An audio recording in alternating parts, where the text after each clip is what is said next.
जदयू के सांसद का देवेश चंद्र ठाकुर ने खुलकर ऐलान कर दिया है कि भाई हम मुस्लिमों का और यादवों का काम पर्सनली व्यक्तिगत रूप से बिल्कुल नहीं करेंगे। इस हमाम में सभी के सभी लोग नंगे हैं। एक कहला तो सबसे पहला कि ये निम्न स्तरीय घटिया बयान है कि व्यक्तिगत रूप से नहीं करेंगे काम। अब ठीक है, तो क्यों नहीं करेंगे व्यक्तिगत रूप से काम भी? इससे आप क्या इसे देखते हैं कि यादव और मुस्लिम का अब मूव किधर हो सकता है? देखिए, पहले जनता ने जाति देखकर जमकर वोट दिए, लेकिन अब नेता भी जाति देखकर ही काम करेंगे। बिहार में अब ये नई रीति नीति शुरू हो चुकी है। ताजा मामला है जदयू के सांसद का देवेश चंद्र ठाकुर ने खुलकर ऐलान कर दिया है कि भाई हम मुस्लिमों का और यादवों का काम पर्सनली व्यक्तिगत रूप से बिल्कुल नहीं करेंगे। अब उनके बयान का क्या असर हो सकता है बिहार की राजनीति में? क्या नई धुरी की शुरुआत है ये? क्या होने वाला है अब बिहार की राजनीति में और इसका असर जो आने वाला विधानसभा चुनाव है उस पर क्या पड़ सकता है? देखिए, चर्चा में इस वक्त हमारे साथ प्रदीप सर है, राजनीति के विश्लेषक हैं। बहुत बहुत सर स्वागत है आपका। बहुत धन्यवाद सर। इस तरह की जो चर्चाएं अभी आपने सुनी होंगी, लोकसभा चुनाव का अभी मामला ठंडा नहीं पड़ा था कि इस तरह की बयानबाजी आने लग गई है। अब क्या लगता है देवेश चंद्र ठाकुर ने जो कुछ भी कहा है, क्या असर हो सकता है इसका बिहार में? देखिए, इसको मैं दो बातें कहता हूं। पहला तो सबसे पहला कि ये निम्न स्तरीय घटिया बयान है। किसी भी लोक सेवक का, एक सांसद जो जनप्रतिनिधि होता है, तो चुनाव जीतने के बाद अपने संसदीय क्षेत्र में हर एक मतदाता का वो सांसद है, नंबर 1। तो इसीलिए ये काफी नीचे के स्तर का बयान है। लेकिन साथ ही मैं ये बात जोड़ना चाहूंगा कि देवेश चंद्र ठाकुर ने तो खुलकर कहा, लेकिन यहाँ चुपके से कहने वाले और इस तरफ इशारा करने वाले लगभग सभी लोग हैं। इस हमाम में सभी के सभी लोग नंगे हैं। एक कहावत है कि गरीबों की कोई जाति नहीं होती, मतदाताओं की कोई जाति नहीं होती, जनता की कोई जाति नहीं होती। और जो प्रतिनिधि होता है जनता का, चुनाव जीतने के बाद वो हर मतदाता का प्रतिनिधि होता है। तो देवेश चंद्र ठाकुर जैसे वरिष्ठ राजनेता से, जो कि विधान परिषद के अभी निवर्तमान सभापति भी हैं, उनके जैसे कद के व्यक्ति से इस प्रकार के बयान की अपेक्षा बिहार की जनता को नहीं थी। लेकिन सर देखिए आप कि सीतामढ़ी से सांसद बने हैं देवेश चंद्र ठाकुर इस बार, और एक लंबा राजनीतिक सफर रहा है। अगर उनके बयान को हम एक ऐसे एंगल से देखें कि यहाँ सब जो नेता है जब वोट मांगने के लिए जाते हैं, जब कैंडिडेट का सिलेक्शन होता है, सब जाति के आधार पर, बिहार में तो खास तौर पर होता है, यूपी बिहार में।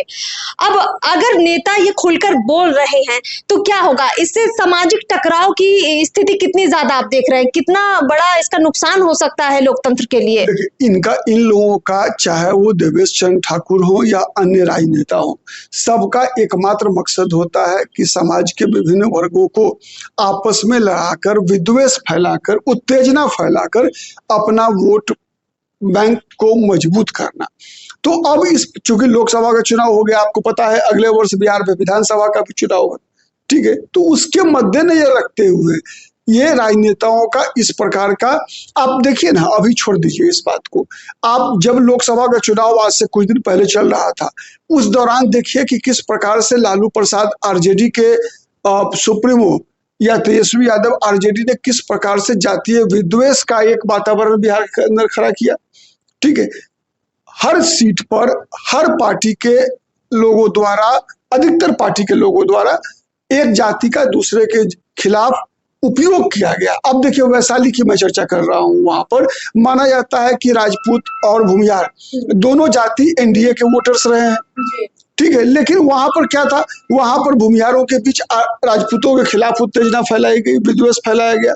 उसी प्रकार से आप मगध प्रमंडल में देख लीजिए कि कुशवाहा और राजपूत जाति एक दूसरे के खिलाफ, जो कि इस चुनाव से पहले तक वो एनडीए के ही वोटर्स थे, ठीक है? अभी भी है, अभी भी कुछ क्षेत्रों को छोड़ दीजिए तो कुशवाहा जाति के लोगों ने पूरे बिहार में जो है एनडीए को ही वोट दिया। पर्टिकुलरली हम उत्तर बिहार की अगर चर्चा करें तो जहां पर उनका प्रत्याशी था उनकी जाति से, उसको छोड़ दीजिए तो आमतौर पर कुशवाहा जाति ने एनडीए को ही वोट दिया। लेकिन मध्य बिहार में क्या हुआ? शाहाबाद में क्या हुआ? औरंगाबाद, काराकाट, सासाराम, बक्सर, आरा ऐसे सीटों पर क्या हुआ? किस प्रकार से आपने देखा होगा कि कुशवाहा और राजपूतों को आपस में लड़ाया गया, लड़वाने का प्रयास हुआ। महाराजगंज में देख लीजिए, भूमिहार और राजपूत को लड़वाने का प्रयास हुआ। नेता लड़वाते और जनता लड़ भी जाती है। नहीं, मैं बता रहा हूँ। और देखिए ना, आप लोग कहते हैं कि भाई यादव समाज के लोग जो है एनडीए को वोट नहीं देते। मैं दावे से चुनौती देकर कहता हूं कि अररिया में अगर यादवों ने बीजेपी को वोट नहीं दिया होता तो बीजेपी वहां से 7 जन्म में चुनाव नहीं जीतती। ये बड़ी बात, ठीक है। मधुबनी में जिस अगर यादवों का वोट अगर बीजेपी को नहीं मिला होता तो बीजेपी के जो प्रत्याशी थे वहां पर अच्छे मार्जिन से चुनाव नहीं जीतते। अगर यादवों का और कुशवाहा का वोट अगर उजियारपुर में नहीं मिला होता बीजेपी को तो नित्यानंद राय वहां से किसी कीमत पर चुनाव नहीं जीतते। सर, जिस तरह से बयानबाजी की है देवेश चंद्र ठाकुर ने, देखिए MY समीकरण सभी जानते हैं कि ये राजद का समीकरण है, लालू यादव की अपनी ये राजनीतिक पॉलिसी रही है। तो क्या MY यानी बिहार का मुस्लिम और यादव इस बयान के बाद और ज्यादा एकजुट हो जाएगा, तेजस्वी यादव के लिए और ज्यादा अग्रेसिव हो जाएगा, उनके साथ ज्यादा खड़े दिखेगा, या फिर उसको ये लगेगा कि अगर हम अब एनडीए के साथ नहीं दिखेंगे या बीजेपी या जदयू के पक्ष में नहीं जाएंगे तो हमारा नुकसान हो सकता है? क्या इससे आप क्या इसे देखते हैं कि यादव और मुस्लिम का मूव किधर हो सकता है? देखिए, मोटे तौर पे अगर आप देखेंगी तो बिहार का यादव और मुसलमान, ये बात सच है कि मुसलमान तो कंप्लीटली जो भी बीजेपी के साथ आएगा उसको वोट नहीं देंगे। मैंने मुसलमान जो है अगर जदयू अगर बीजेपी के साथ रहेगी तो मुसलमान वोट नहीं देगा जदयू को। अच्छा। और जो वही जदयू जब आरजेडी के साथ चली जाती है तो मुसलमान झोली भर भर के वोट देता है। ठीक है। तो यहाँ पर वो बात जाति गलती तो शुरू में जनता ही करती है ना सर। वही तो मैं कह रहा हूँ ना कि जो वास्तविक मुद्दे हैं, देखिए वह समाज का जो वास्तविक मुद्दा है उसको तो राजनेता उठाते नहीं। मैं बीजेपी वालों को भी पूछ रहा हूँ, बताइए कि बिहार के जो सीमांचल का जो क्षेत्र है, पूर्णिया, कटिहार, अररिया, किशनगंज, ये क्षेत्र बांग्लादेशी घुसपैठ से प्रभावित है। लेकिन क्या जब बीजेपी जब जदयू से अलग रहती है तब तो बीजेपी बांग्लादेशी घुसपैठ का मुद्दा उठाती है। लेकिन जहां बीजेपी नीतीश कुमार के साथ जाती है, नीतीश कुमार के साथ गलबैया करते हैं बीजेपी के लोग, तो बांग्लादेशी घुसपैठ का मुद्दा भूल जाते हैं। बांग्लादेशी घुसपैठ का मुद्दा केवल 4 क्षेत्र का नहीं है, वो राष्ट्रीय सुरक्षा का मुद्दा है। बिल्कुल है। बांग्लादेशी घुसपैठ का मुद्दा जो है ना वो राष्ट्रीय सुरक्षा का मुद्दा है। ये जो चिकन नेक की बात हो रही थी CAA के दौरान, आप देखिए जो चिकन नेक की बात हो रही थी, तो चिकन नेक की शुरुआत कहाँ से होती है? किशनगंज से होती है। बंगाल, बिहार और असम का जो बॉर्डर है वो चिकन नेक किशनगंज में ही है ना। और किशनगंज को, उस सीमांचल को बिहार से, हिंदुस्तान से अलग करने की बात होती है और बांग्लादेशी घुसपैठ वहां पर इतनी बड़ी समस्या है। सर, इस मुद्दे पर हम लोग अलग से भी चर्चा करेंगे क्योंकि ये मुद्दा भी बेहद गंभीर मुद्दा है। मैं जाति की राजनीति का किस प्रकार से दुरुपयोग राजनेता करते हैं इसके तरफ मैं ध्यान दिला रहा हूँ। मैं ये बात बताने का प्रयास कर रहा हूँ। परिस्थिति के अनुसार सब अपने अपने खेल करते हैं, समय बदलने के साथ सब बदल जाते हैं, जमीनी विचारधारा किसी की नहीं है। नहीं, देखिए, जब विचारधारा पर मेरा कोई कमेंट नहीं है, जब हम उस पर चर्चा करेंगे तो अलग से बात करेंगे विचारधारा के स्तर पर। मैं बात कर रहा हूँ राष्ट्रीय सुरक्षा की, मैं बात कर रहा हूँ सामाजिक एक तरह से समरसता की बात होनी चाहिए। ये इस प्रकार से चुनाव जीतने के बाद जिस प्रकार से देवेश चंद्र ठाकुर ने ये बयान दिया है, ये सामाजिक समरसता कोई बिगाड़ने वाला है, ये जानबूझकर समस्या खड़ा करने वाला है।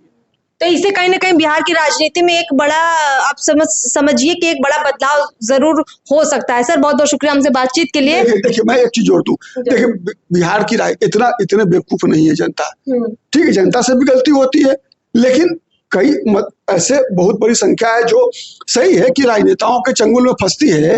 लेकिन आप देखिए ना कि मतदाता इतनी आसानी से इन लोगों के चक्रव्यूह में नहीं फंसती। आप बताइए कौन सी ऐसी जाति है कम या अधिक जिसमें वोट का बंटवारा ना होता हो?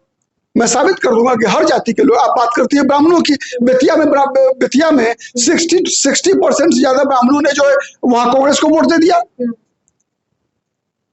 सर, बंटवारा तो होता ही है, लेकिन यहाँ मुद्दा ये है कि जब मुद्दे हैं विकास के, जब मुद्दे हैं समस्याओं के, तो जाति का मुद्दा हावी क्यों हो जाता है अक्सर चुनाव में।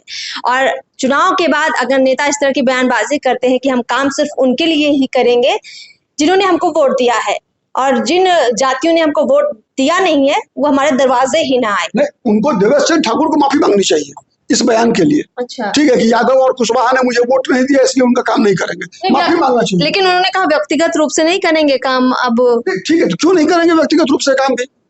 अगर वो किसी जिस प्रकार से सभी जातियां हैं वैसे ही वो भी है मतदाता उनके।